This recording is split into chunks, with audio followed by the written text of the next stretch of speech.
de apicultores aqui, eu falei sobre a importância das abelhas, sobre a importância dos que criam, dos que cuidam, dos guardiões das abelhas, e mostrei para vocês o que aconteceria com a agricultura, com os animais, caso as abelhas faltassem. E que nós estamos cuidando dessas abelhas, né? Então, qual a importância que nós temos dentro deste contexto chamado vida? E hoje eu trouxe para vocês um assunto diferente, que se fala muito em biomas.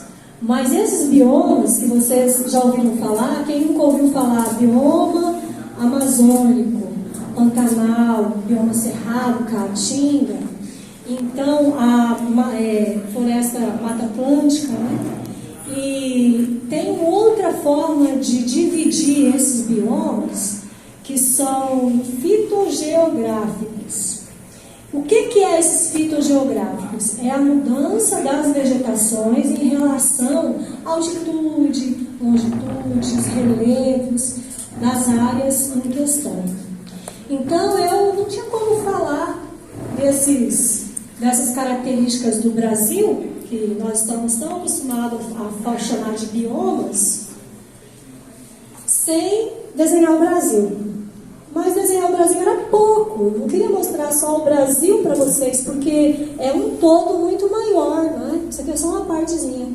Aí eu decidi desenhar as Américas, porque para a gente ter essas características de cada ponto específico, são muitos fatores. E a gente precisa entender esses fatores, porque quando a gente está no apiário cuidando das abelhas, a gente está ali só com a cabeça assim, eu preciso cuidar, porque eu preciso ter renda, e minhas abelhas estão bem, meu Deus, minhas abelhas estão morrendo, e a gente não sabe onde está a causa da morte das nossas abelhas. Gente, é muito mais. Vocês estão ali cultivando a manutenção do planeta. E eu vou mostrar isso para vocês. Aqui, olha, nós temos o nosso planeta, os oceanos aqui, né? A nossa atmosfera aqui. Aí nós temos as incidências dos raios solares. Vocês podem ver que o globo não é redondinho. E aí, de acordo com o que vai ficando aqui, sabe onde se vê?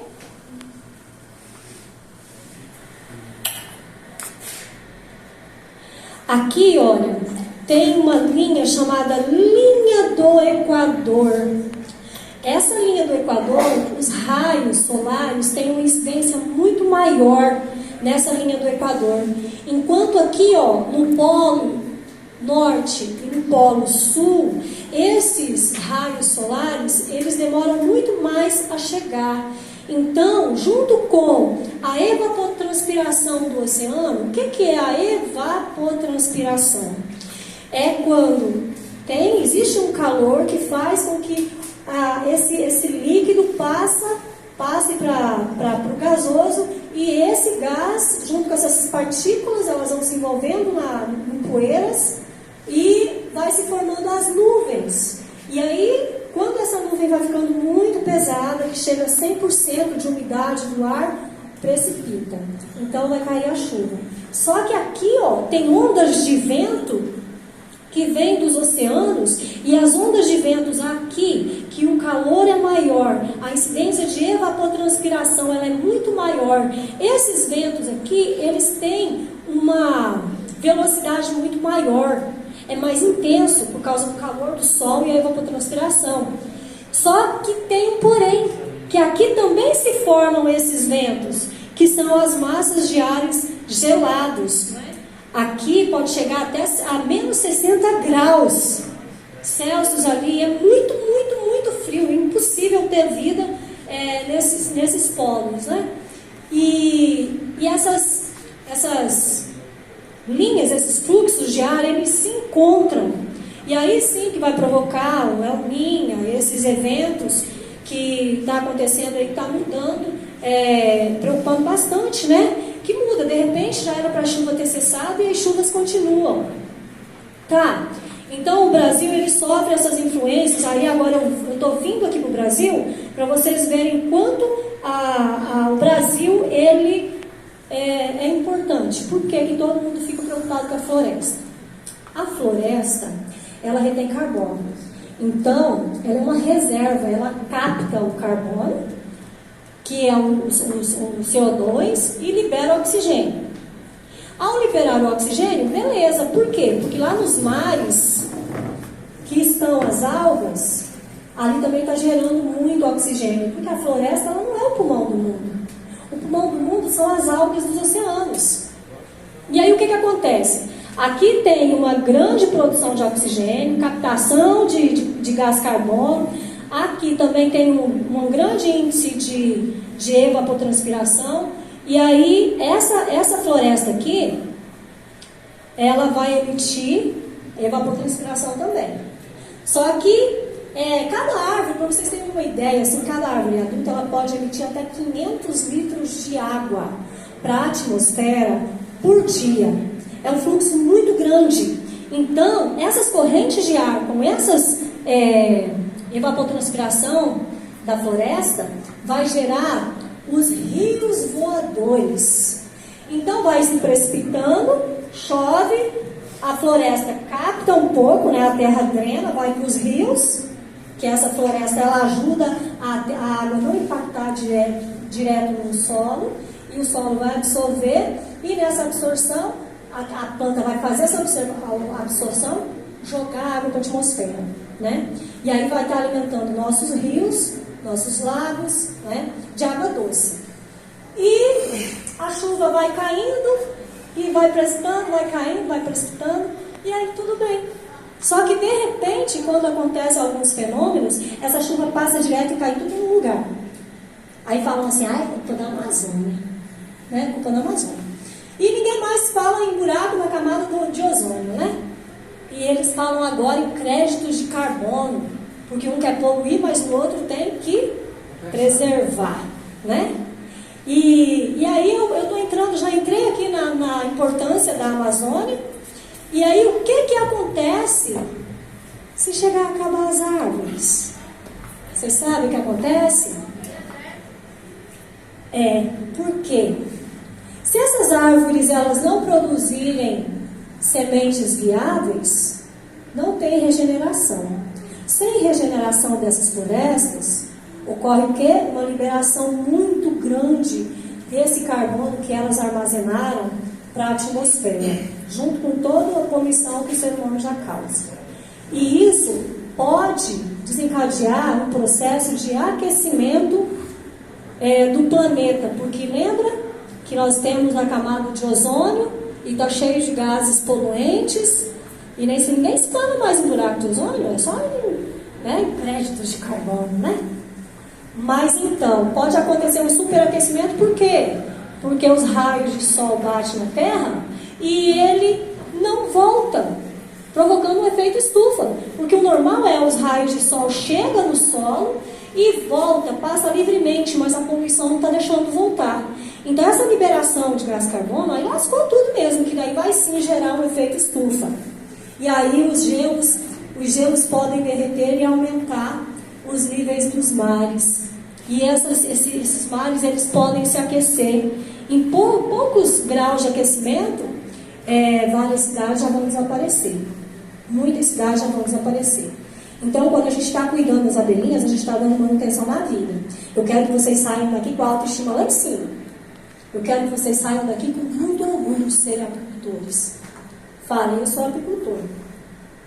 E sempre que vocês tiverem oportunidade, passe esse conhecimento para quem não tem. A apicultura, ela deveria ser uma atividade reconhecida mundialmente por todos os líderes do mundo todo e deveria ser remunerada como uma função primordial para a manutenção da terra na vida, da vida na terra. Então, gente, quem sabe um dia nós vamos viver isso, ou as nossas futuras gerações, futuros apicultores, ainda vai viver essa realidade, tá?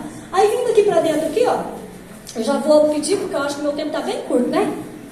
Então, voltando aqui, ó, para dentro do Brasil, vamos vir aqui para Rondônia. Quem sabia aqui que Rondônia tem 8 tipos de vegetação diferentes? Por que ela tem 8 tipos de vegetações diferentes? vamos conversar agora. As abelhinhas, elas são insetos continentais. Ou seja, tem abelhinhas para todos os continentes. Antigamente, essas terras aqui, todos esses blocos desses continentes, eram juntos, lá na Pangeia. Depois foi dividindo, aí se tornou lá Eurásia e Gondwana, esses blocos de terra. Aí, com o passar do tempo, vários fenômenos geológicos, divisão da crosta terrestre, muitos vulcões, hoje tem a formação que tem.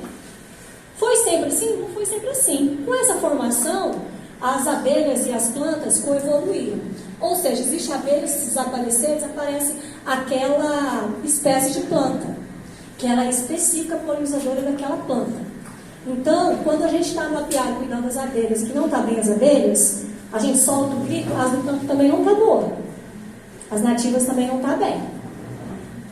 E aí, a gente, como nós estamos aqui nessa região de Rondônia, nós temos os encontros. Essas áreas aqui, ó, cada uma é uma divisão fitogeográfica. Eu vou colocar aqui para vocês entenderem bem sobre o que eu estou falando. Ó, o amazônico, florzinha aqui. Aí nós temos aqui a caatinga. Aqui nós temos as florestas de araucária. Aqui nós temos os mares de morros, aqui mais pro litoral. Aqui nós temos... esse aqui ficou... Esse aqui foi uma mais que eu fiz. Aqui as pradarias, tá? Bem aqui. Depois eu convido vocês para vir ver o mapa de pertinho. E aqui nós temos o cerrado. Mas ficou essas áreas em branco aqui, ó, que eles são as zonas de transição. Ali está o pampa, as matas de cocais. Olha quantas características diferentes nós temos no Brasil. Tudo isso aqui, ó, é biodiversidade. Nesses espaços em branco são os locais onde tem mais espécies endêmicas que, se desaparecerem, não tem condições de desenvolver em outra parte do mundo, né? E nós estamos aqui, olha. Então, a nossa vegetação, ela produz um mel muito diferenciado. E o que eu quero falar para vocês é que a minha dificuldade com as abelhas pode não ser a sua, pode não ser a sua, mesmo estando muito próximo. E isso é normal. Porque a vegetação muda em período, poucos quilômetros. Muda muito. Então, não vou me estender mais. Eu só quero que agora... Esperem que eu vou falar o assunto mais importante para vocês. Eu só quero que vocês entendam as diferenças e o quanto vocês são importantes para a manutenção da vida no planeta. Mas eu só quero falar sobre a IG. IG se chama Identificação Geográfica. Ah, mas como isso é possível em se tratando de mel? Existe uma impureza no mel chamada pólen. O pólen, cada planta tem seu pólen específico. Eles simplesmente pegam esse mel, lava, tira todo o pólen, coloca na lâmina e faz uma avaliação. Então eles vão encontrar somente plantas que existem aqui na Amazônia, nessa determinada região. Isso se chama identidade do mel. Esse pólen, que é considerado impureza no mel, ele é o DNA do mel. Então, quando a gente falar que o nosso mel tem IG, realmente tem que ter de verdade, porque tem como rastrear ele. Se é da caatinga, vai ter plantas que só tem uma na caatinga. Algumas podem, né? Porque tem essa zona de transição, que é essa branquinha aqui, ó, que é essa área clarinha aqui, pode ter, mas não 100%. Como que uma planta que só tem lá no cerrado vai estar no mel lá da Amazônia? Então, a gente pode acreditar que dá certo, né? Não sei vocês, mas já teve eu já tive alguns clientes de outros países e eles podem estar sondando a qualidade do nosso mel. Eu acho que é isso. Falta o quê? A gente perdeu o medo de se unir. Eu vejo os produtores muito inseguros, porque realmente aqui, devido a essa transição aqui, a nossa produção não é tão grande igual lá para fora, então as pessoas ficam mesmo bem seguras quanto a volume de produção. E isso impede muitas pessoas de ter coragem de entrar numa associação. Falo como apicultora e como a Elis, que vocês conhecem, está sempre junto com vocês. Aí você agora me pegou mais ou menos. Você agora me pegou mais ou menos, porque o pessoal está trazendo o Nordeste para cá. Eles estão trazendo sementes de várias plantas do Nordeste que estão plantando aqui, tipo sabiá, mameleiro e unha de gato, jurema, mas muito mesmo, não é pouco não. E aí como é que fica o jeito? Eu não gostaria de estar abordando esse tema, que é polêmica, mas esse tema é importante, tá? É a nossa roupa suja que a gente precisa lavar. Vocês já ouviram falar em própolis verde? Tem pessoas plantando muito alecrim, só que não sabe que é um inseto que rói o alecrim que vai dar. E aí, se as abelhas pegarem o pólen, porque se não tem o pólen, elas vão em outro. E eu falei isso com o camarada, eu falei assim, olha, a nossa própolis ainda não foi estudada, e a nossa própolis é incrível. Talvez isso não seja bom. Aí ele falou assim, mas o outro eu já sei que é bom, eu quero outro. Então cabe a nós dar valor aos nossos produtos, tá? Isso aí eu falo que falta para nós. Apoio de pesquisas, a Embrapa coletando mel, fazendo análises, amostra que trazer a qualidade de mel para nós. Falta principalmente o apoio da Embrapa, que é o que mais apoia os apicultores lá no sul. Não vou me alongar mais, porque a gente sempre está junto, então eu sei o que vocês querem ouvir, que os assuntos estão mais no auge, mas a gente precisa de voltar aqui no nosso encontro. Eu agradeço a oportunidade, o espaço, e é sempre um prazer estar junto com vocês. A gente vai ouvir a palestra, depois a gente vai com um café, porque senão a gente dorme, né? Depois mais um colega vai ter uns 5 minutos para falar do envolvimento dele nos projetos do Senar, e daí a gente vai ter a última palestra e vamos rever o nosso projeto, nosso cronograma, para ver se a gente atendeu todas as demandas, se ficou alguma coisa que a gente não atendeu ou se a gente superou as demandas, né?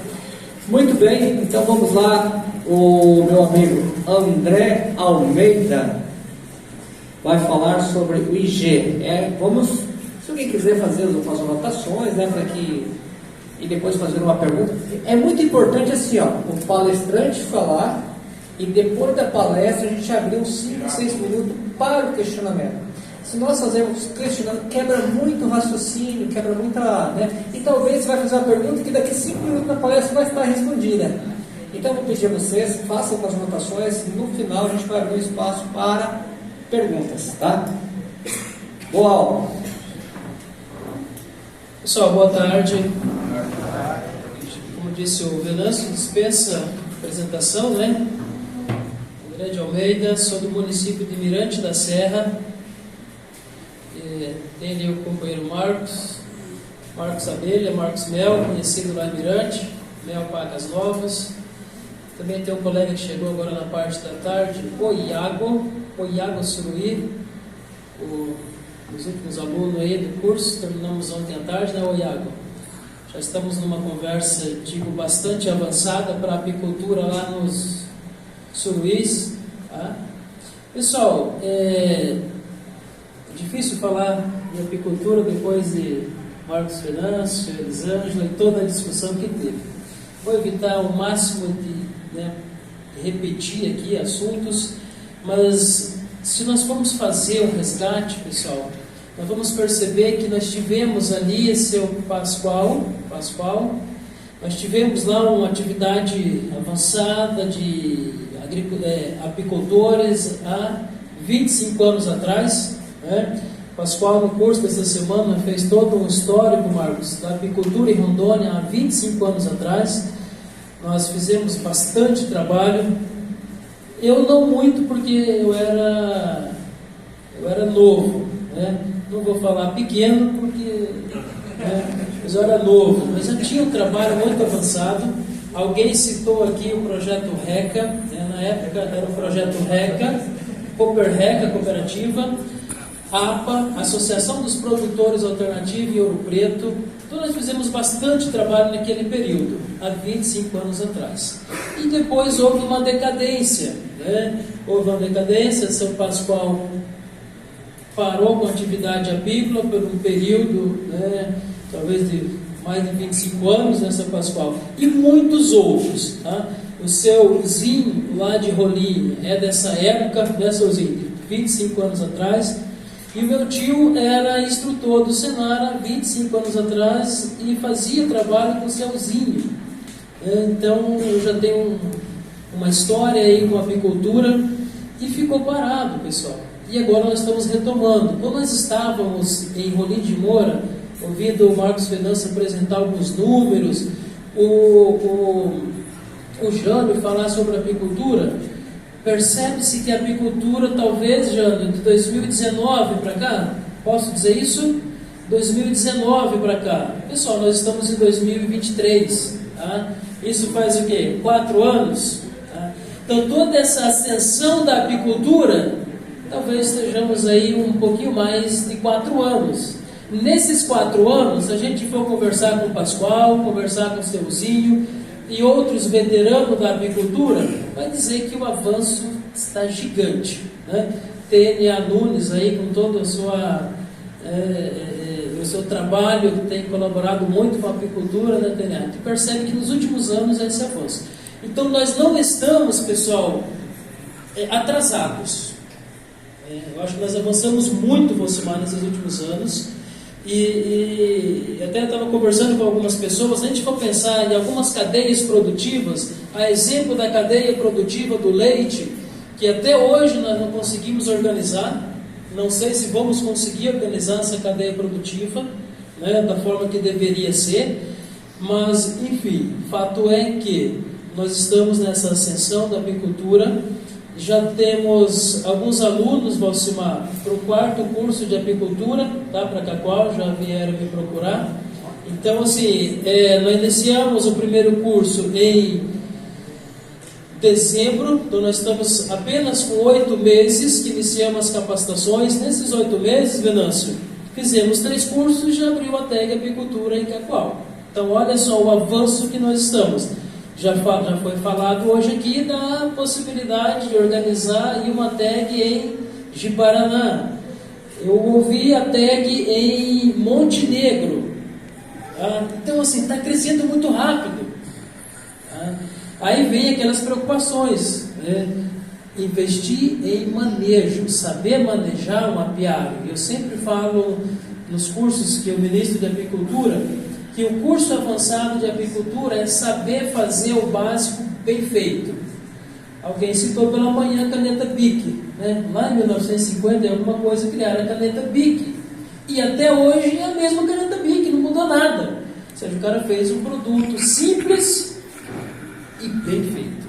Então, a apicultura, o básico, eu sempre falo, curso básico de apicultura, um curso básico bem feito, já é um avanço gigante para a apicultura. Tá?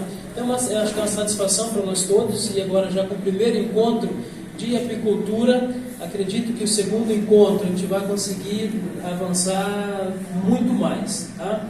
Agradeço também a Veruma, tá? Lá do Natura Great, lá de Porto Velho, né?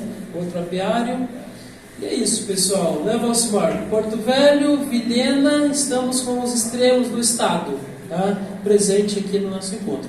Pessoal, eu vou falar sobre a importância da indicação geográfica IG na apicultura regional. Tá? Já foi citado aqui o que é IG, indicação geográfica, ou seja, o produto de uma determinada região, tá? E isso traz uma característica importante para o produto. Nós vamos avançar em mercado, e aquilo que acho que o Valcimar expressou muito bem quando ele levantou a garrafinha e disse: tem um código de barra e eu estou vendendo esse mel lá nos Emirados Árabes, como o Hélio disse, né? E eu vou colocar o código de barra eu vou fazer uma leitura do código de barra, eu vou saber onde foi produzido esse mel e consigo ver, Tênia, até os apiários, foto dos apiários onde foi produzido esse mel. Isso é extremamente importante. A bovinocultura já está muito avançada, tá, nesse sentido.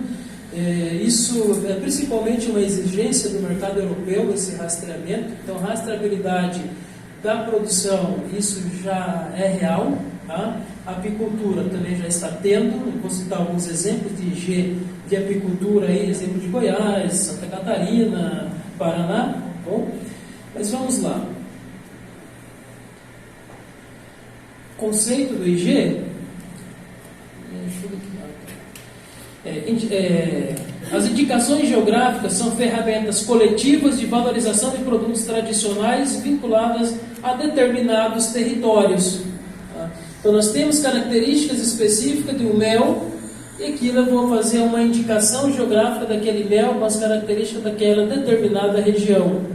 Elas, quando eu falo elas, as indicações geográficas, tá? Agrega valor ao produto, permitindo estabelecer um diferencial competitivo. Tá? Então, se eu tenho uma característica de uma determinada região, por exemplo, queijo da canastra. Quando eu falo queijo da canastra, né, você já consegue remeter, né, ao queijo, enfim, todo mundo já sabe o que é isso. Tá? Essa é a importância da indicação geográfica. Você dá uma característica específica para aquele produto. Café Matas da Amazônia. Café Matas da Amazônia, talvez todos não saibam, mas já é uma indicação geográfica de Cacoal, ou da região de Cacoal, que é o café Robusta Amazônica. Então, assim, é uma indicação geográfica dessa região. Café com característica específica desta região. Tá? A indicação geográfica caracteriza-se, né, como instrumento da propriedade intelectual, ou seja, essa indicação geográfica, esse registro intelectual, a gente vai fazer ele no INPE, né, que é o Instituto onde eu registro, tá, esse produto. A procura procura dar proteção aos produtos vinculados à sua origem. Tá? Então, quando nós vamos falar mel produzido em regiões de produção de café, né, lá Nova Brasilândia, Novo Horizonte, é o mel produzido basicamente da flor do café. É isso? Tá? Então, nós podemos ter uma característica geográfica específica daquela região. Esse é o mel produzido da flor do café. Quem mais produz isso? Bom, pode ser que outras regiões produzam, mas não com a mesma característica. Por quê? A indicação geográfica, pessoal, produto da indicação geográfica, quando eu falo do café, ele tem uma peculiaridade. Por exemplo, eu vou levar em consideração uma questão cultural, tá? Solo.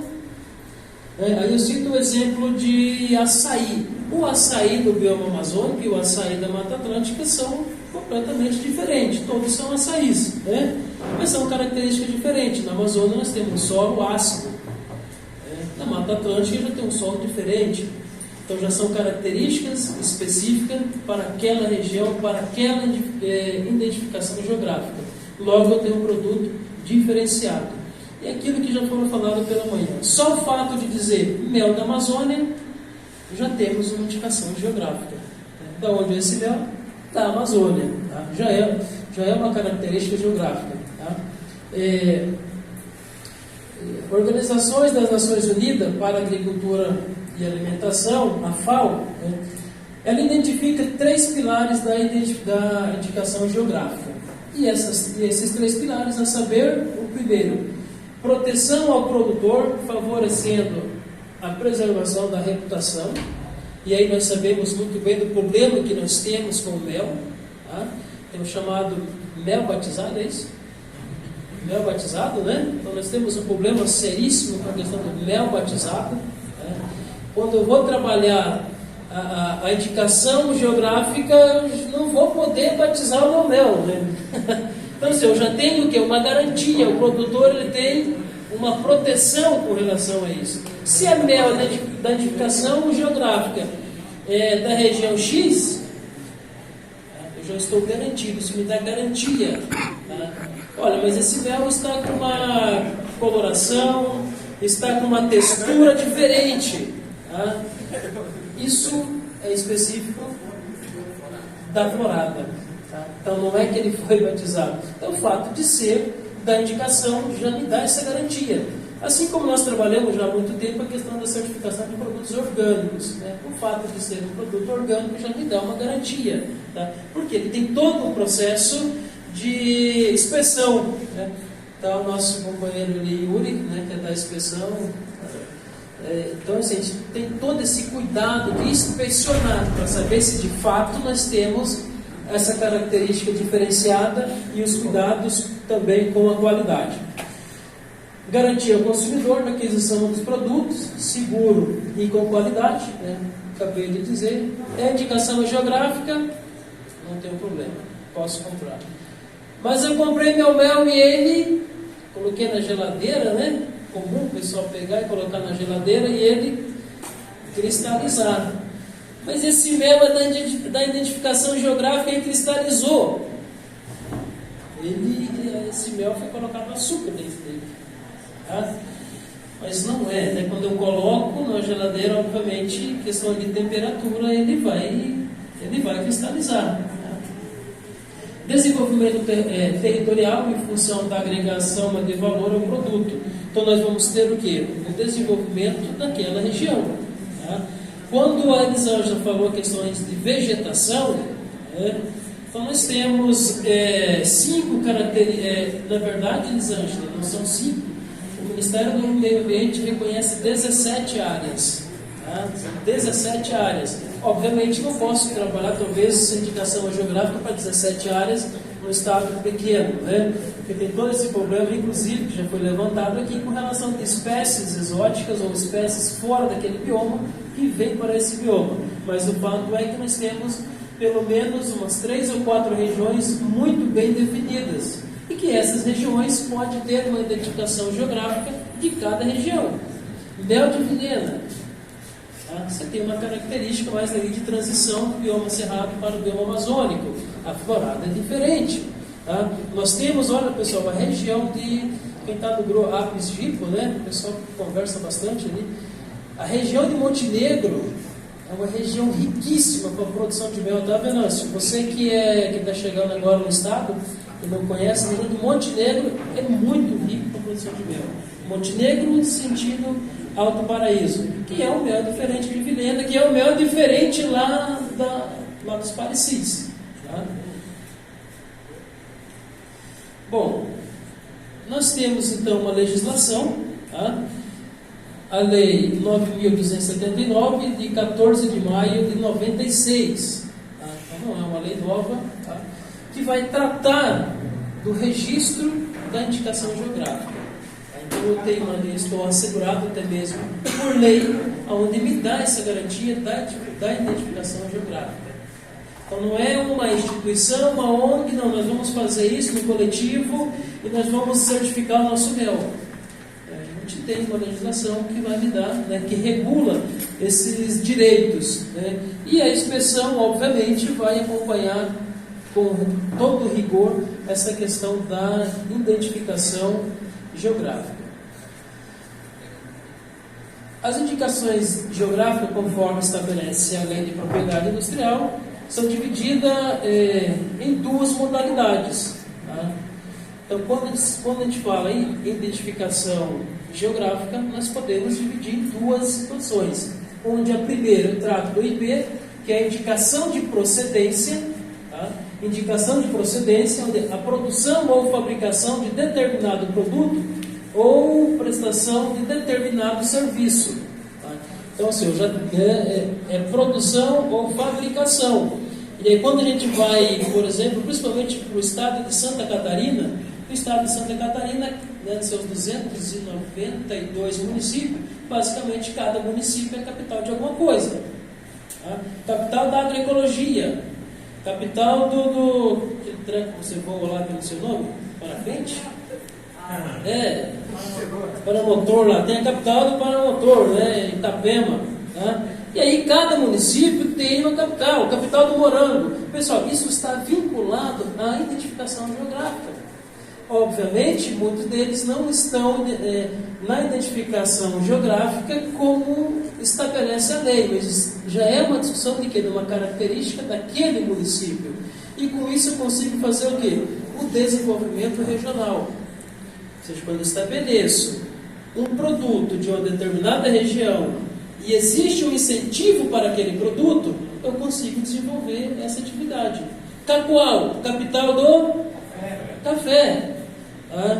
E a gente tem a bacia leiteira do estado. Preto, Jaru, região uma central ali.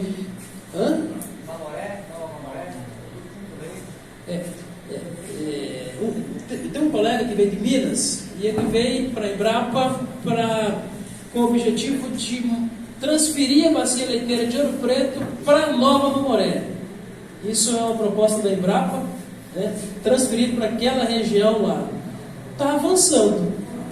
Não sei se vai transferir tão rápido, mas é possível, para aquela região. Mas enfim, pessoal, quando nós vamos ver alguns produtos do RECA, por exemplo, nós temos uma outra realidade. Foi citada aqui pela manhã, inclusive produção de cupuaçu. E aí, pessoal, o que acontece? Tem um investimento, Jânio, forte na produção de cupuaçu daquela região. O desenvolvimento econômico de Nova Califórnia se passa pelo RECA. Quem conhece lá, acho que você conhece, passa tudo por dentro da associação da cooperativa. Então você tem um investimento, você tem um retorno econômico que faz desenvolver aquele município. Então nós precisamos discutir isso também para o mel. Quando sai de 2019 de quantas toneladas? 9 toneladas para 32 toneladas, então a gente olha só, 100 e poucos mil reais para 1 milhão e pouco, nós temos o desenvolvimento regional, o desenvolvimento daquela região. Então é importante a gente estar discutindo isso, inclusive agora para a cadeia produtiva do mel, para que a gente possa valorizar isso, dar qualidade a esse mel. Acho que não basta ser só mel da Amazônia ou mel silvestre, Ele é mel de uma região com umas características específicas. Porque a Amazônia nós temos uma diversidade de condições de solo, de vegetação, de florada, de época de florada. E o segundo, denominação de origem, que é o produto ou serviço cuja qualidades ou características se devem exclusivamente ou essencialmente ao meio geográfico, incluindo fatores naturais e humanos. Então, por exemplo, nós temos fator humano ou fator cultural, apicultura dos suruís. Está ali o Oiago, e aí eu fiquei sabendo essa semana que todos os nomes começam com O-I. Oiago, o outro aluno era Oikeron, e que Oi significa homem, Aprendi essa semana. Então, assim, nós temos características específicas que é uma questão cultural, que é mel produzido numa aldeia indígena. Então, não é só florada, não é só solo. Preciso também levar outros fatores em consideração, que é a questão cultural. A relação social também. Então, são vários fatores, pessoal, que a gente vai levar em consideração, que a legislação leva em consideração para que se torne ou que se consiga o registro da identificação geográfica. Não é só dizer mel de café, mel produzido da florada de café, indicação geográfica. Não. Tem vários fatores que nós vamos levar em consideração, como a Lisângela bem citou aqui. Bem, pessoal, nós olha só, estamos indicação geográfica. Encerrando, vou interromper a nossa gravação. A Universidade, isso daqui é uma matéria do jornal que eu peguei, 2021. A Universidade Federal de Santa Catarina tem um papel importante na obtenção da identificação geográfica do melato de Bracatinga.